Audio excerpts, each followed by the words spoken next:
worked late shifts at a small accounting firm, the kind of job that demanded quiet focus and the endless hum of computers. The rest of the building was supposed to be empty. Security had clocked out at midnight, and even the janitors were long gone. Daniel was the only one who ever volunteered to stay back, mostly because he found the silence comforting. But tonight, the silence wasn't silent anymore. It was alive. The air conditioner had shut off hours ago, yet he could feel a faint current of cold air brushing the back of his neck, as if someone had walked past him. He looked up from his spreadsheet and scanned the office. Rows of cubicles stretched out in both directions, bathed in the pale glow of the ceiling lights. The flickering fluorescent bulbs above him buzzed faintly. The office printer in the corner suddenly whirred to life and spat out a single blank page. Daniel frowned. He hadn't sent anything to print. He walked over, half annoyed, half uneasy. When he reached the printer, he noticed the small display screen blinking. The words "document printing from unknown device" flashed briefly before it powered down again. He tore the paper from the tray. It was completely blank. A meaningless glitch, he thought. But when he turned around, he froze. Someone was standing behind his desk. Or at least, he thought they were. The shape was too still, too dark, barely visible beyond the edge of the fluorescent light. "Hello," Daniel called out, voice trembling.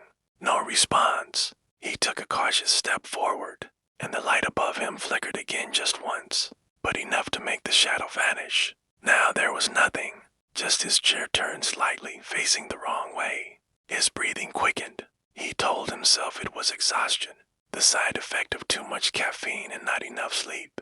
He sat back down, pushed his headphones in, and tried to focus. But after a few minutes, he realized the sound of typing wasn't coming from him anymore. Somewhere in the darkness, a keyboard was clicking rapidly, deliberately. He tore his headphones off. The noise stopped instantly. Daniel's screen flickered and the Excel sheet closed on its own. A new window opened. Notepad. Letters began appearing, one after another. "I see you," he stared in disbelief as the cursor blinked. His hand trembled as he reached for the mouse, trying to close it, but it wouldn't respond. The letters continued. "You shouldn't be here, Daniel." Silence again. Only his heavy breathing filled the room. He decided it was enough for one night. He grabbed his jacket and turned for the door. But as he approached the hallway, he heard the unmistakable sound of footsteps, slow, dragging, echoing from the far end of the corridor. He stopped. Every hair on his neck stood on end. The steps grew louder, then stopped suddenly. "Who's there?" Daniel shouted, but his voice came out weak and shaky. From the end of the hall, under the emergency exit light, he saw movement. A tall, thin figure stood there, head slightly tilted, its outline shimmering like heat in the distance. The figure didn't move closer. It just stood and watched him. Daniel's instinct screamed to run, but his feet felt frozen. After what felt like a full minute, the lights overhead began to shut off one by one, cascading toward him in complete darkness. He bolted, sprinting through the hallway. He slammed into the elevator button again and again, praying it would open.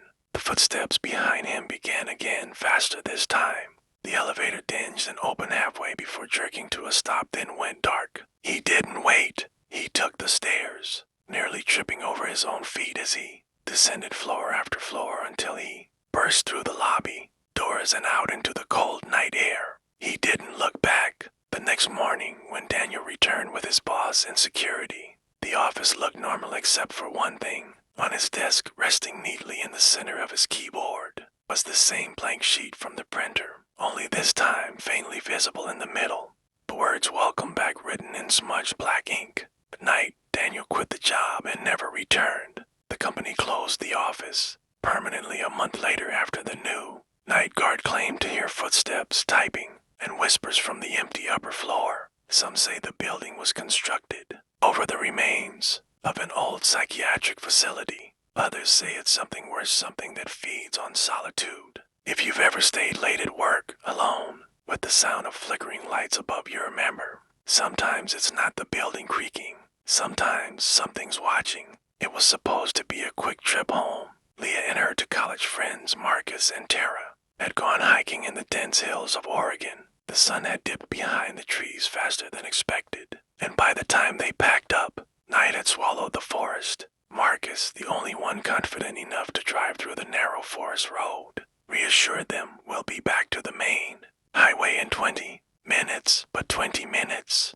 turned into an hour, then two. Their GPS stopped working long ago, and the only sound was the crunch of gravel beneath the tires and the occasional rustle from the woods. Leah, sitting in the back seat, noticed something odd. The same twisted oak tree on the side of the road had appeared 3 times. "Marcus, are you sure we're not going in circles?" she asked nervously. "How could we be?" "There's only one road," he replied, though his voice betrayed uncertainty. Then Tara noticed something ahead, a faint orange glow between the trees. They slowed down. It looked like a bonfire. "Maybe campers," Marcus said, relieved. They pulled over near the clearing and saw an old wooden cabin half buried in fog. The fire burned low in a metal barrel outside, unattended. "Let's just ask for directions," Leah suggested. Against better judgment, they stepped out of the car. The cabin door was slightly open. "Hello," Marcus called.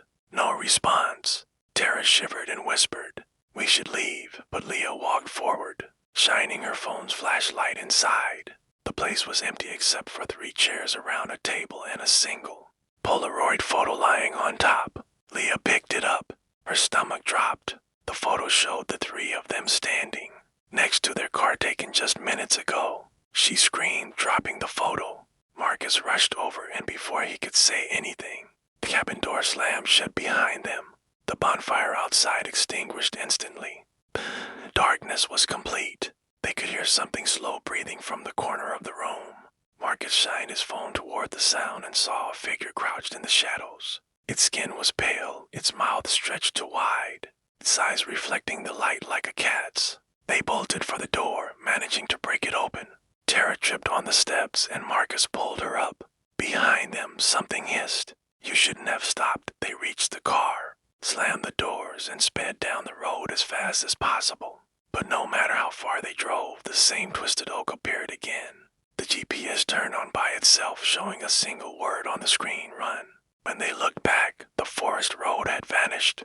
To this day, no one's been able to locate that cabin again, but several missing hikers have been found near the same area, each with a burned Polaroid clutched in their hand when Sam moved into his new apartment. He loved everything about it: the cheap rent, quiet neighbors, and city view. The landlord mentioned the next-door apartment had been vacant for years, so Sam never expected to hear anything from that side. But 3 nights after moving in, he woke up to a faint knocking sound, 3 soft taps, exactly at 3 a.m. At first, he ignored it, but the next night, it happened again. This time, after the knocks, came a whisper: "Please, let me in." Sam's stomach turned. He pressed his ear to the wall, but the sound stopped. He convinced himself it was a dream, until one morning he found muddy fingerprints on his doorknob from the inside. He called the landlord, who insisted there was no one living next door and no maintenance scheduled. Still, Sam couldn't shake the feeling of being watched. He covered the peephole with tape, but one night curiosity got the better of him. At 3 a.m., the knocking began again. He quietly peeled off the tape and looked through the peephole. At first, he saw nothing. Then a face appeared, pale, grinning, with eyes that didn't blink. "I know you can see me." Sam jumped back. The knocking grew violent, rattling the hinges. Then silence. He stayed awake till sunrise, gripping a kitchen knife, waiting. In the morning, he called the police. When they arrived and entered the apartment next door, they found the place completely empty, except for one thing written on the wall in dark red paint: "Thank you for looking." Sam moved out the same day. The landlord later admitted something chilling.